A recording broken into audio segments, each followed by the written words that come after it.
नमस्कार, स्पोर्ट्स 9 में आप सभी का स्वागत है। मैं हूं शिवेंद्र, मेरे साथ हैं मेरे सहयोगी आयुष और साथ ही साथ शर्मनाक हार के बाद बड़ा नुकसान। ये बड़ा नुकसान होने वाला है पाकिस्तान क्रिकेट बोर्ड को, क्योंकि पाकिस्तान की टीम हो चुकी है चैंपियंस ट्रॉफी से बाहर। और इस बाहर होने की वजह से जिस तरह के नुकसान है वो आपको बताएंगे, इसका जिम्मेदार कौन है ये भी आपको बताएंगे। साथ ही साथ आपको यह भी बताएंगे कि अब ये कोई नई बात नहीं है जब पाकिस्तान की टीम ने इस तरह से अपने फैंस को मायूस किया हो। अब यह सिलसिला कुछ ज्यादा ही लंबा खींच चुका है। तो रहिए हमारे साथ इस शो पर, और ये पूरा जो फलसफा है पाकिस्तान क्रिकेट बोर्ड से जुड़ा हुआ, ये एक एक करके परत दर परत हम आपके सामने रखेंगे। सबसे पहले आपको बता देते हैं कि अब चैंपियंस ट्रॉफी में पाकिस्तान का कनेक्शन क्या रह गया है। कनेक्शन यही है बस कि अब एक मुकाबला बाकी रह गया है पाकिस्तान का। 27 फरवरी को यह मैच खेला जाना है, बांग्लादेश के खिलाफ मुकाबला होगा। रावलपिंडी में खेला जाएगा ये मैच, पाकिस्तान वर्सेस बांग्लादेश। और ग्रुप ए में आखिरी पायदान पर है इस वक्त पाकिस्तान की टीम।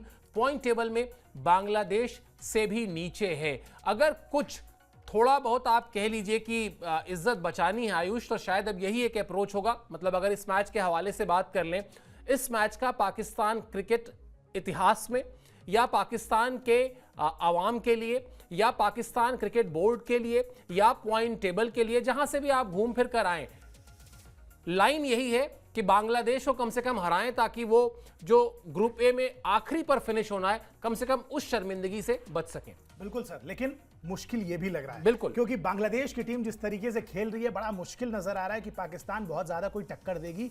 हाँ, जब एक चीज होती है कि आप डाउन एंड आउट समझते हैं पाकिस्तान की टीम को, एक परफॉर्मेंस तो ऐसी जरूर वो करके देते हैं जहां पे खुश होने का मौका एटलीस्ट देंगे। टूर्नामेंट से बाहर हो चुके हैं, बहुत ज्यादा कुछ चीजें बची नहीं है उनके लिए इस टूर्नामेंट में एज ऑफ नाउ। अगले स्टेज पे जा नहीं सकते हैं। क्या कर सकते हैं कि एक आखिरी मैच है, चूंकि होस्ट नेशन है, बड़ी तादाद में लोग आए उनको देखने के लिए, और आखिरी मैच में एटलीस्ट कुछ अच्छी परफॉर्मेंस दे, कुछ बड़े रन्स बनाए, कुछ अच्छी गेंदबाजी करे, विकेटें ले, बेसिकली क्राउड का एंटरटेनमेंट करें। इस तरीके से मान के खेलें कि आप एक चैरिटी मैच खेल रहे हैं। चैरिटी मैच जहां पे आपको देखने के लिए आपके दर्शक आए हुए हैं, आप अपने होम ग्राउंड में खेल रहे हैं, और आप जो भी प्रदर्शन करेंगे उससे एक तरीके से आप चैरिटी करेंगे। किसके लिए? पाकिस्तान क्रिकेट बोर्ड के लिए। क्योंकि जैसे जैसे टीम खराब प्रदर्शन करते जा रही है, ये बात बिल्कुल माननी पड़ेगी कि फैंस जो हैं वो भी धीरे धीरे कटते जा रहे हैं पाकिस्तान क्रिकेट टीम के सपोर्ट से। वहां पे सपोर्टर बहुत ज्यादा होते हैं, बहुत अच्छे समर्थन मिलता है टीम को। इकलौता इनफैक्ट गेम है जो शायद पाकिस्तान में अच्छी तरीके से देखा जाता है, और उसके लिए पीछे जनता पागल है। लेकिन अगर इस तरीके का प्रदर्शन आएगा तो धीरे धीरे ही सही, लेकिन जो फैंस हैं वो कहीं ना कहीं डिटैच होते जाएंगे टीम के साथ। तो कहीं ना कहीं एक चैरिटी करनी होगी सर पाकिस्तान की टीम को, और ये चैरिटी होगी पाकिस्तान क्रिकेट बोर्ड के लिए कि अगर देश में क्रिकेट को बचाना है तो इसका प्लस माइनस तो कुछ होना नहीं है, इस टूर्नामेंट में ना कोई असर पड़ेगा, ना रैंकिंग पे कुछ होगा। लेकिन अगर अपनी साख बचानी है, इंटरेस्ट लोगों का बनाए रखना है, तो एक अच्छा एंटरटेनिंग परफॉर्मेंस दे, बांग्लादेश को हराएं, बेहतरीन अगर बल्लेबाजी आई है तो शतक लगाएं, रन बनाएं, छक्के चौके लगाएं, एंटरटेन करें, और गेंदबाजी आई है तो बेहतरीन गेंदबाजी करके विकेटें चटकाएं। और जो कुछ चुनिंदे सेलिब्रिटी क्रिकेटर्स बचे हैं टीम में, वो पूरी तरीके से अपना आउटशाइन करें, ताकि एक अच्छा मैच देखने को मिले, ताकि एटलीस्ट कहने को हो कि चलिए तीसरे मैच में हम फॉर्म में लौटे, बाकी दो मैच में हम थोड़ा सा आउट ऑफ टच नजर आ गए थे। कुछ बहाना ही मिल जाएगा इसी बहाने अपने आप को डिफेंड करने का सर। हाँ, बिल्कुल, और वो बहाना तलाश रही भी होगी पाकिस्तान की टीम। और वाकई चैरिटी शब्द देना चाहिए या कोई भी शब्द आप दे लें, लेकिन बात सही है कि अब आप अपने फैंस के उन इमोशंस के लिए खेलिए जो बेचारे बहुत दिनों से इस इंतजार में थे कि एक आईसीसी का टूर्नामेंट होगा, हम अपने स्टार प्लेयर्स को अपने मैदानों में खेलते हुए देखेंगे। लेकिन ऐसा कुछ हुआ नहीं, और जिस तरह की परफॉर्मेंस रही वो बहुत ही शर्मनाक परफॉर्मेंस रही। और जो आप फैंस के डिटैच होने की बात कह रहे थे आयुष, दरअसल हमने अभी निकाला कि पिछले कुछ वर्षों में आईसीसी के जो टूर्नामेंट्स हुए हैं वहां पर क्या परफॉर्मेंस रही है। तो ये जो डिटैचमेंट है, फैंस की जो नाराजगी है, फैंस की जो मायूसी है, वो ऐसा नहीं कि सिर्फ यही एक टूर्नामेंट खराब खेला है, लगातार खराब खेल रहे हैं। दिखाइए जरा ग्राफिक्स, पता चलता है कि क्या परफॉर्मेंस रही है। यहां से बात करते हैं 2024 T20 वर्ल्ड कप, जिसमें भारतीय टीम चैंपियन बनी, पाकिस्तान की टीम सुपर 8 में भी नहीं पहुंची थी। ये एक बड़ा झटका है क्योंकि ये सबसे छोटा फॉर्मेट है। 2023 वर्ल्ड कप, जहां भारतीय टीम ने फाइनल तक का सफर तय किया, वहां पर भी पाकिस्तान की टीम सेमीफाइनल तक नहीं पहुंची थी, तब जबकि बहुत फेवरेबल शुरू में उसको माना जा रहा था। 2022 टी20 वर्ल्ड कप फाइनल में इंग्लैंड ने 5 विकेट से हराया, यानी किसी आईसीसी टूर्नामेंट के फाइनल में आखिरी बार 2022 में ही पाकिस्तान की टीम पहुंची भी थी। उसके बाद से फाइनल तक का सफर पाकिस्तान की टीम ने तय किया नहीं है। 2021 में सेमीफाइनल में ऑस्ट्रेलिया ने हरा दिया था, यहां पर भी उसके हाथ जो है वो मायूसी ही लगी थी। तो ये लगातार, उससे पहले अगर आप 2019 के वर्ल्ड कप में चले जाएंगे, यानी मोटा मोटी अगर आप 5 साल का पूरा आईसीसी टूर्नामेंट्स का ब्यौरा ले लें, लेखा जोखा ले लें, तो वो ये आपके सामने है। 2019 वर्ल्ड कप में भी सेमीफाइनल तक नहीं पहुंची थी पाकिस्तान की टीम। तो बात वही है आयुष कि अब अगर फैंस आपसे मायूस हैं, अगर फैंस हताश हैं, निराश हैं, तो आपने कुछ उनको करके दिया नहीं है। अगर यही फिर एक मिनट के लिए अगर भारतीय टीम में आ जाए, अगर 2023 के वर्ल्ड कप के फाइनल में भारतीय टीम हारी, तो उससे पहले आप 2019 के वर्ल्ड कप में उसकी परफॉर्मेंस देख लीजिए, उसके इमीडिएट बाद 2024 में टी20 वर्ल्ड कप में वो चैंपियन बनती है।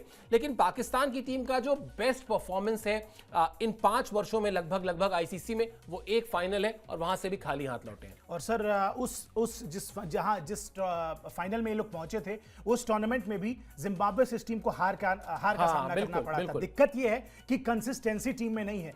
जैसे तैसे करके ग्रुप स्टेज इस तरीके से सेट था कि आपके पास मौका बन गया, वरना क्वालिटी ऑफ क्रिकेट के लिहाज से अगर फाइनलिस्ट बनने की बात होती तो पाकिस्तान वहां पर भी डिजर्विंग टीम नहीं थी। ये बात पूरे क्रिकेटिंग सर्किट में फैली कि भाई पाकिस्तान पहुंच गया। तभी ये एक जो टर्म आप बहुत सुनते हैं कॉमन, कुदरत का निजाम, ये कुदरत का निजाम कुछ इस तरीके से आया कि साउथ अफ्रीका को एक मैच हराना पड़ा और कहीं बारिश पड़ गई, जिसकी वजह से साउथ अफ्रीका आगे नहीं जा पाई और फिर करते करते फाइनल तक का, सेमीफाइनल में ठीक ठाक गेम दिखा दिया था और फाइनल में पहुंची थी टीम। डिजर्विंग नहीं थी, लेकिन जैसे तैसे स्टैट्स वाइज टीम पहुंच गई थी। और बार बार हम कंसिस्टेंसी की बात करते हैं। चलिए, मैं कहता हूं सर, टूर्नामेंट एक टीम जीतती है, बाकी टीमें नहीं, लेकिन आपकी परफॉर्मेंस धाक वाली होनी चाहिए। दुनिया को 2023 वर्ल्ड कप याद है, क्योंकि टीम इंडिया किस तरीके से बैक टू बैक 10 गेम जीतकर सीधे पहुंची थी फाइनल में, और फाइनल में एक मैच आप हार गए, कोई बात नहीं। लेकिन अच्छी टीमें, बड़ी टीमें कौन सी हैं जो कंसिस्टेंटली एक तरीके का प्रदर्शन कर पाएं? टीम इंडिया को आप निकालिए, पिछले 10-12 सालों में लगभग हर टूर्नामेंट के सेमीफाइनल में, फाइनल तक हम पहुंचते हैं। एक बहुत अजीब सी स्ट्रीक आई 2021 टी20 वर्ल्ड कप की, जहां हमें सुपर 12 से बाहर होना पड़ा, वरना उसके अलावा हर बार हमने बेहतर किया है, हम नॉकआउट्स में प्रवेश किए हैं। बड़ी टीमें ऐसा ही करती हैं। आप न्यूजीलैंड का उदाहरण ले लीजिए, पिछले WTC फाइनल ले लीजिए, चाहे टेस्ट की फॉर्मेट की बात हो, ओडीआई क्रिकेट की बात हो, टी20 फॉर्मेट की बात हो, न्यूजीलैंड की टीम आए दिन अब सेमीफाइनल हो, फाइनल हो, खेलना शुरू कर चुकी है।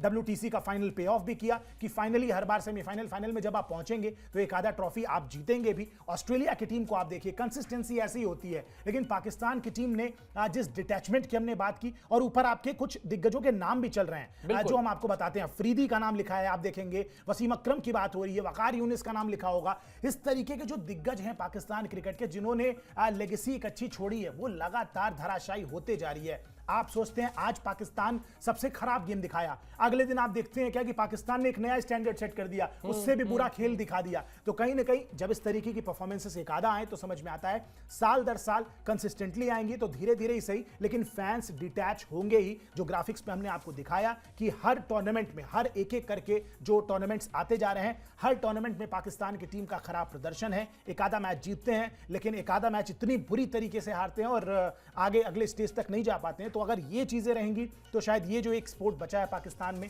वो भी सर जल्द ही नदारद हो जाएगा। फैंस फिर आएंगे नहीं, खाली स्टेडियम ही नजर आएंगे आपको। बिल्कुल, और ये तो एक लेगेसी होती है आयुष। आप ऐसा नहीं कि आप सिर्फ मौजूदा समय के लिए उस खेल को खेल रहे होते हैं, आप उस खेल में इंटरेस्ट डेवलप करने के लिए नतीजे लेकर आते हैं, ताकि आने वाली जनरेशन जो है वो उस खेल के साथ जुड़ें। वरना अगर आप भारतीय क्रिकेट को ही एक बार फिर उठाकर ले आएं तो आप कह दें कि सिर्फ विराट कोहली की वजह से ये खेल लोकप्रिय है, ऐसा बिल्कुल नहीं है। उससे पहले सचिन तेंदुलकर थे, उससे पहले सुनील गावस्कर थे, उससे पहले अजीत वाडेकर थे, उससे पहले सीके नायडू थे, या दुनिया भर के नाम है, विनू मांकड़ थे, ऐसे तमाम नाम है। मतलब ये मैं सिर्फ चंद नाम रिप्रेजेंटेशन के तौर पर ले रहा हूं, वरना वो लेगेसी है। आप अपने से आने वाली जनरेशन के लिए कुछ छोड़ कर जाते हैं। आप कहते हैं थोड़ा सा इस खेल की लोकप्रियता को और बढ़ा कर जाएं, कुछ और ऐसा करके जाएं कि पाकिस्तान जहां पर अब सिर्फ एक खेल फॉलो होता है, वहां पर और ज्यादा लोग उस खेल के साथ जुड़े। लेकिन जिस तरह की परफॉर्मेंस है उससे ऐसा होता तो नहीं दिखता, और हमने इसीलिए ये ग्राफिक्स तैयार किया था ताकि समझ में आ जाए कि ये सिर्फ चैंपियंस ट्रॉफी का रोना नहीं है,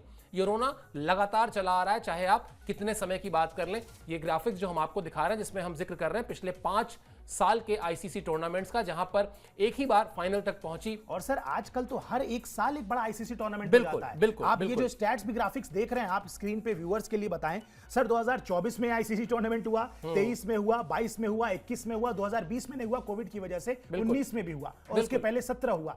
आप बैक टू बैक लगातार हर साल इवेंट्स आ रहे हैं। अपॉर्चुनिटी ऐसा नहीं है कि 4 साल में एक बार आ रही है और आपकी किस्मत थोड़ी सी खराब है। आप बैक टू बैक फेलियर लगातार आपको देखने को मिल रहा है हर बड़े टूर्नामेंट में। तो यही रीजन है जिसकी वजह से ये जो हम स्टैट्स आपको दिखा रहे हैं कोई बहुत पुरानी बात नहीं है, 5 साल पुरानी बात भी नहीं है। 25 में हम हैं और हम 21 तक की ही बात कर रहे हैं। मतलब 4 साल के भीतर ही आपने इतने सारे टूर्नामेंट जो है वो गवा दिए और सेमीफाइनल तक अगर आप नहीं पहुंच पा रहे हैं। 2023 वर्ल्ड कप जो इंडिया में हुआ, इंडियन फेवरेबल कंडीशंस, वहां पे अगर आप नहीं बेहतर कर पा रहे हैं जो एक्सपेक्टेड था कि पाकिस्तान करेगा, तो फिर तो दिक्कत है टीम के अंदर। बिल्कुल, और इसी दिक्कत की वजह से वो जो आप थोड़ी देर पहले नाम ले रहे थे ना, सारे के सारे दिग्गज एक एक करके, मतलब वो बिल्कुल उनका बस चले ना तो वो ये कह दें कि बंद कर दीजिए कुछ दिन के लिए पाकिस्तान को क्रिकेट खिलाना, जो स्थिति है। शाहिद अफरीदी ने क्या कहा जरा बताते हैं आपको, कि शाहिद अफरीदी काफी खफा हैं। 2025 में पाकिस्तान की टीम 1980-1990 जैसा क्रिकेट खेल रही है, जबकि बाकी टीमों ने आधुनिक समय के हिसाब से आक्रामक नजरिया अपना लिया है।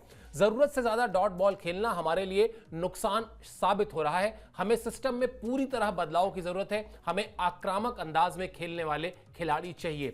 ये वही शाहिद अफरीदी हैं आयुष, जो इस मैच से पहले या इस टूर्नामेंट से पहले बहुत साफ शब्दों में ये कह चुके थे कि भैया नहीं है हमारे पास मैच विनर्स, हमारे पास ऐसे खिलाड़ी नहीं है, चाहे आप बॉलिंग में बात कर लें, चाहे बैटिंग में बात कर लें, चाहे मिडिल ओवर्स में, वनडे फॉर्मेट में, जो एक खिलाड़ी, एक कैरेक्टर, 2 कैरेक्टर ऐसे होते हैं जो मैच को चलाते हैं, नहीं है हमारे पास। और वही बात वो कह रहे हैं कि हम शायद 20-25 साल पुरानी क्रिकेट खेल रहे हैं, जहां पर अभी भी हमको लगता है कि वनडे में 250-260 रन हम बना लेंगे और उसके बाद हमारे गेंदबाज आपको मैच जिताकर दे देंगे। ये अप्रोच तो बदलना पड़ेगा।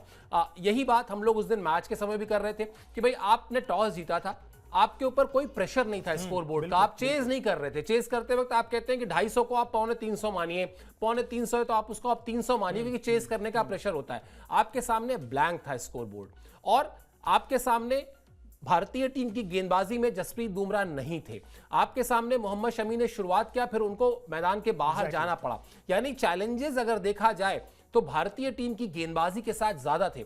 बावजूद इसके आपने टारगेट क्या किया? 250, 260, 270 रन। वहां पर अगर आप 250, 300 रन टारगेट करते, क्या होता? 150 रन पे ऑल आउट हो जाते, मैच हार जाते। वो आप ऐसे भी हार गए। एग्जैक्टली सर, मैं तो कहूंगा कि यार रिवर्स ऊनो तरीके का एक प्रोसेस चल रहा है, जहां पे आप देखेंगे कि पाकिस्तान की टीम अल्ट्रा अग्रेसिव नहीं हो पा रही है। मतलब जब शाहिद अफरीदी और ये वाला जो लॉट था, जिन लोगों की हमने बात की, अब्दुल रज़ाक, मोहम्मद हफीज, और ये सर उस जमाने में भी 260 ये टीम नहीं बनाती थी, ये हमेशा 275-80 बनाते थे और अगर फ्लैट विकेट्स मिल जाए तो 300 प्लस रन्स बन जाते थे ओकेजनली। आजकल तो वो भी एक सपना हो चुका है। 300 प्लस पाकिस्तान की टीम कब मारती है किसी आईसीसी टूर्नामेंट में हमने देखा ही नहीं है। जब अप्रोच ही आपकी 260-70 वाली रहेगी तो फिर किस तरीके से बनाएंगे? शायद शाहिद अफरीदी और उनके बैच वाली जो टीम थी, जब वो खेलते थे तो वो ज्यादा अग्रेसिव नजर आते थे, ज्यादा रन्स बना लेते थे। आप पुरानी टूर्नामेंट्स में देख लें जिस तरीके से खेलते थे, जिस तरीके से अप्रोच रही है। पाकिस्तान की टीम, दुनिया आगे बढ़ती है, पाकिस्तान की टीम तो उल्टा रिवर्स में जा रही है।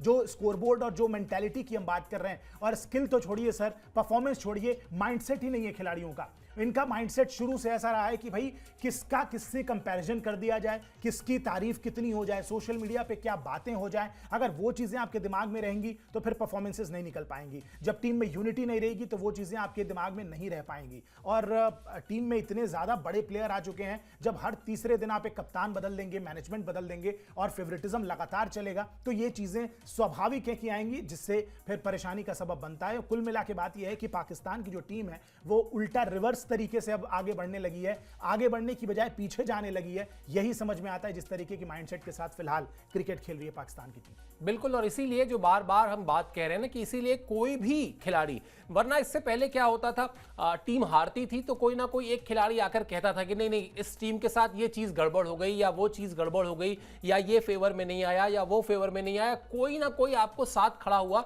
दिखाई देता था। ये पहली बार मैं देख रहा हूं इस वक्त कि कोई भी खिलाड़ी और किसी भी जनरेशन का खिलाड़ी, मतलब पाकिस्तान में मोहम्मद हफीज एक जनरेशन के हैं, शाहिद अफरीदी दूसरी जनरेशन के हैं, वसीम अकरम, वकार यूनुस अलग जनरेशन के हैं, इंजमाम अलग जनरेशन के हैं। इन सब की जनरेशन अलग अलग है, ये सब एक साथ खेले हैं, लेकिन सबने एक दूसरे को पास ऑन किया है। यानी इंजमाम आते हैं तब जब एक तरीके से वसीम और वकार का लास्ट फेज था, वाले फेज बिल्कुल। इसी तरह से आप देखेंगे कि इंजमाम जब जाते हैं तो अफरीदी का वो एक फेज, अफरीदी बड़े खिलाड़ी उस समय भी थे, लेकिन अफरीदी फिर और जिम्मेदार खिलाड़ी बनते हैं। मोहम्मद हफीज आते हैं, तो हर जनरेशन के खिलाड़ी ने इस हार पर आपत्ति जताई है, नाराजगी जताई है, और अब तो मजाक भी उड़ा रहे हैं। मजाक क्या उड़ाया ये आपको दिखाते हैं, क्योंकि सोशल मीडिया में इस वक्त ये सवाल इतना ज्यादा चर्चा में है कि आप कितने केले खाते हैं। क्यों पूछा जा रहा है ये सवाल, जरा दिखाइए वो प्लेट जिसमें अकरम साहब ने कहा कि भारत पाकिस्तान मैच में पहला या दूसरा ड्रिंक्स ब्रेक था, उस दौरान देखने को मिलता है कि केले से भरी एक बड़ी सी ट्रे मैदान पर आई।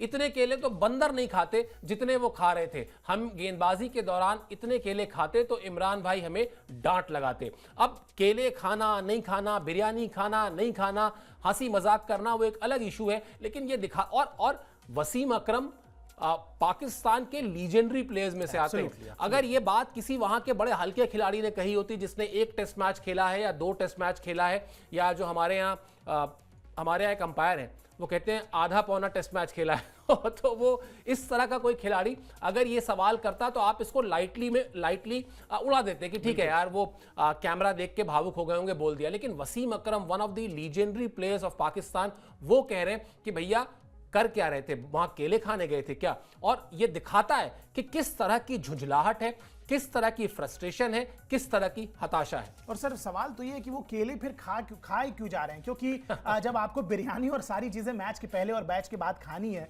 तो उसके बाद केलों से आपका क्या हो जाएगा। फिर आप ब्रेक एनर्जी ले रहे होंगे। सर वो किस तरीके की एनर्जी खा रहे, इतना सारा केले और पानी या एनर्जी ड्रिंक तो वो लोग लेते हैं जो बहुत सारी डाइटिंग कर रहे होते हैं, मैच के बीच में उनको चाहिए। आपने तो पूरा भर के चावल और भर के बिरयानी खाई होगी मैच के पहले भी और मैच के बाद भी आप खाने वाले हैं, तो फिर ड्रिंक्स ब्रेक में 2 केले और खा के, मतलब ये लॉजिक बिल्कुल परे। और सही बात है, मतलब ऐसे हम मजाक में उड़ा रहे हैं, लेकिन अगर इतना सीनियर खिलाड़ी, देश का प्रतिनिधित्व किया इतने ज्यादा मैचों में, 500 प्लस वनडे में टोटल विकेटें ली हैं इन्होंने, और मतलब सुल्तान और स्विंग बोला जाता है इनको। भाई लेफ्ट आर्म पेसरों की जब बात होती है तो लिस्ट शुरू ही इनसे होती है। One of the best commentators हैं। आप दुनिया की हर बड़ी सीरीज में उनको कमेंट्री करते देखेंगे, उनकी बात पूरी दुनिया के खिलाड़ी सुनते हैं, उनकी बात पूरी दुनिया के क्रिकेटर्स फॉलो करते हैं। तो आप उनकी बात को मजाक में ना लें, वो कहे जरूर मजाकिया अंदाज में रहे, लेकिन वो बात गंभीर है। और अगर वो ये बातें कर रहे हैं तो सर आप सोचिए कि किस लेवल पे पाकिस्तान की टीम पहुंच गई। और ये बिल्कुल देख के हताशा होती है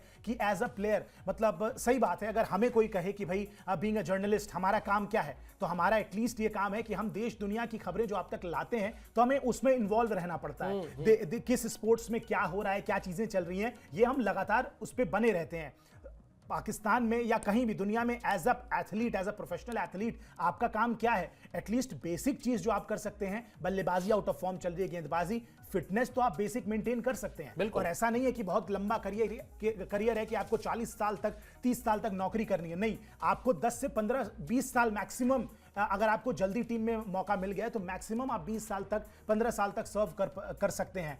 एज अ प्रोफेशनल एथलीट कम से कम आप फिट तो रह सकते हैं। और जिस तरीके से हमने देखा टीम में बाकी खिलाड़ी हैं बहुत सारे, आजम खान की बात होती है, इमामुल हक की बात होती है, फिटनेस भी इन खिलाड़ियों का मेंटेन नहीं है, तो जाहिर तौर पे ये समझ में आता है कि इन्होंने लिटरली टर्म्स अगर दिया जाए तो मजाक बना रखा है पाकिस्तान क्रिकेट का। और शायद जब इतना सीनियर खिलाड़ी जिसने देश के लिए इतना कुछ खेला है, इतना कुछ अचीव किया है, जब वो ये चीजें देखता है तो फिर उसकी नॉर्मल सी बात भी आपको सीरियस लगती है। लेकिन हालांकि वो बात पूरी सीरियस है। और सही बात है, अगर इतने सारे केले सजा के ड्रिंक्स ब्रेक में ले जाके दिए जा रहे हैं तो ये बिल्कुल एक क्वेश्चन मार्क है कि मतलब कितनी एनर्जी चाहिए आपको, और एनर्जी लेके जा कहां रहे हैं, क्योंकि विकेट तो आपको कहीं मिल नहीं रही है। मैच में बिल्कुल फ्लैट गेंदबाजी, वो एनर्जी शायद बस वो केले खा के सेलिब्रेट कैसे करना है उसके लिए है, बस वो उसी की तैयारी थी कि सेलिब्रेशन कैसे करना है। लेकिन विकेट मिली नहीं, सेलिब्रेशन का मौका नहीं दो बार मौका मिला, बड़ी मुश्किल से, एक बार शाहीन शाह अफरीदी को और एक बार अबरार अहमद को। हालांकि अब सोशल मीडिया में इतने मीम बन रहे हैं और इतने लोग उनकी खिल्लियां उड़ा रहे हैं कि बाकी मतलब अब उन्हें भी समझ में आ रहा होगा कि अगली बार से 1 विकेट लेने पे कम से कम ऐसा नहीं करना है, वरना बड़ा मजाक बनता है। चलिए खैर, अब ये बड़े नुकसान का जो हम जिक्र कर रहे हैं वो भी आपको बता देते हैं। नुकसान साख का तो हुआ ही है, साख के साथ साथ इसका भी हुआ है। कैसे, बताते हैं आपको। क्या हुआ है कि पाकिस्तान क्रिकेट बोर्ड को अब बड़े आर्थिक नुकसान का डर सता रहा है। क्यों साहब? वो इसलिए क्योंकि टीम की ब्रांड वैल्यू को तगड़ा झटका लग सकता है इस शर्मनाक परफॉर्मेंस के बाद। दूसरा, अब जो स्टेडियम है, जब पाकिस्तान की टीम खेलेगी ही नहीं, पाकिस्तान की टीम टूर्नामेंट से बाहर हो चुकी होगी, तो फिर आप मैच देखने क्यों जाएंगे? मतलब ये सवाल पाकिस्तान क्रिकेट बोर्ड को बहुत साफ साफ समझ में आ रहा है कि अब्दुल्ला शादी में बेगानी शादी में अब्दुल्ला दीवाने वाला हाल होने वाला है, तो वो क्यों ही जाएंगे। और प्रायोजक जो स्पॉन्सर्स हैं, जो टीम के साथ अलग अलग कैपेसिटी में जुड़ते हैं, जो पीसीबी को पैसा देते हैं, वो भी हो सकता है अब हाथ वापस खींच लें, क्योंकि उनके पास अब और सारे ऑप्शंस हैं। आगे उस पर भी चर्चा करेंगे, लेकिन ये डर तो बड़ा है। पैसा ही नहीं आएगा, मतलब एक तो परफॉर्मेंस आप देख ही रहे, और दूसरी चीज बड़ी सिंपल सी है, कोई प्रायोजक अगर पैसा लगाता है तो कम से कम उसको परफॉर्मेंस चाहिए। अगर परफॉर्मेंस नहीं आ रही है, उसका कोई सेंस नहीं बनता है, कोई लॉजिक नहीं बनता है कि वो एक ऐसी टीम को स्पॉन्सर करे जो टीम इस तरह से शर्मसार कर रही है। बड़ी बेसिक सी बात है सर। मतलब इंडिया में अगर हम छोटा सा एग्जांपल लें, हमें नहीं पता था कि जैवलिन थ्रो क्या होती है। सच्चाई यही है, बहुत सारे लोगों को नहीं पता था। क्यों? क्योंकि ना किसी ने कोई बहुत बड़ा मेडल जीता, ना किसी ने कभी कुछ बहुत ज्यादा उसकी ब्रॉडकास्टिंग की। छोटा सा इवेंट होता है और यूजुअली विदेशों में होता है, रात में होता है, तो कोई बहुत जगता नहीं है। उसमें क्या होता है, ओलंपिक आता है और हमारा एक खिलाड़ी है, वो गोल्ड मेडल लेके आता है। गोल्ड मेडल जीतने के बाद जब नीरज चोपड़ा गोल्ड मेडल जीतते हैं, तो लोगों को पता चलता है कि जैवलिन होती क्या है, कैसे खेली जाती है, उसमें कैसे घुस सकते हैं, क्या फिटनेस होती है। और उसके बाद जब अगली बार ओलंपिक आता है और नीरज चोपड़ा का इवेंट है, सर रात के 1 बजे वो इवेंट हुआ था। बिल्कुल। और आप देखिए कितने सारे लोग लाइव जग के उन्होंने पूरे वो 10-15 मिनट का जो पूरा इवेंट था वो कवर किया, देखा, लोगों ने एंजॉय किया और सारी चीजें हुई। तो कहीं ना कहीं परफॉर्मेंस जब आएगी तो उस हिसाब से जब व्यूअरशिप आएगी, तो उसके बाद फिर जो स्पॉन्सर्स हैं वो पैसा भी लगाएंगे। जब लोग देखने ही नहीं आएंगे, जब लोग टीवी पे नहीं देखेंगे, तो ब्रॉडकास्टर या स्पॉन्सर्स पैसा क्यों लगाएंगे। और जिस तरीके की परफॉर्मेंस है पाकिस्तान की टीम की, हमने पहले भी बात की शो में, डिटैच होते जा रहे हैं लोग। जब व्यूअर्स नहीं रहेंगे, at the end of the day क्यों बोला जाता है, चाहे नेता हो या स्पॉन्सर्स हो, सबको क्या चाहिए? ऑडियंस, सबको चाहिए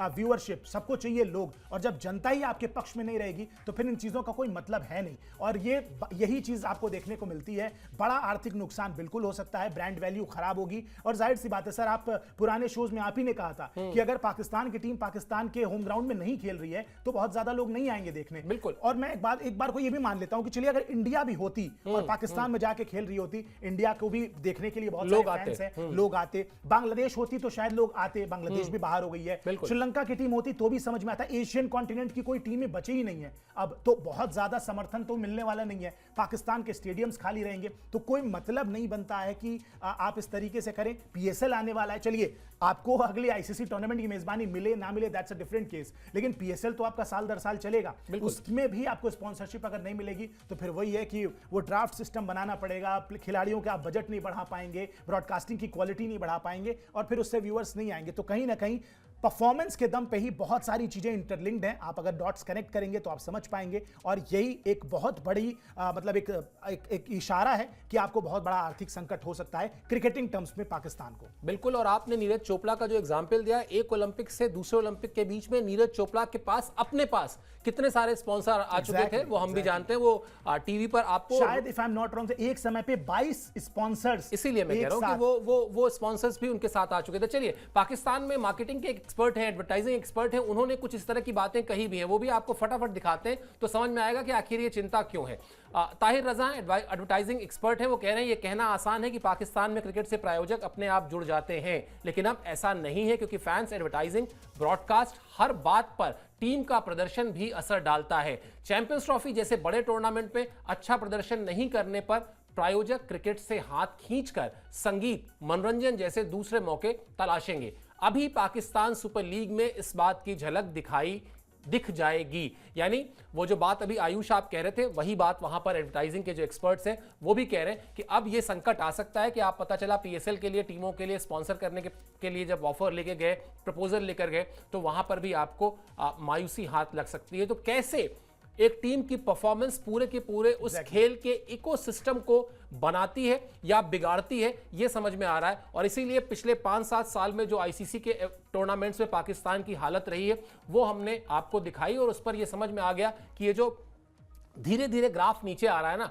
उसका सीधा रिश्ता है सिर्फ और सिर्फ पाकिस्तान की टीम की परफॉर्मेंस से। जब तक वो परफॉर्मेंस नहीं होगी तब तक जो है वो, वैसे भी कहा ही जाता है कि चढ़ते सूरज को सब सलाम करते हैं, वो कहाँ ही कोई मतलब हारी हुई टीम के साथ कोई क्यों ही पैसा लगाएगा। चलिए, रहेगी हमारी इस टूर्नामेंट के बाकी जितने भी अपडेट्स हैं, जितने भी पहलू हैं, उन सब पर नजर रहेगी, आपको अपडेट करते रहेंगे। अभी के लिए मुझे और आयुष को दीजिए इजाजत, लेकिन स्पोर्ट्स 9 को सब्सक्राइब जरूर कर लीजिए। बहुत बहुत शुक्रिया, आभार।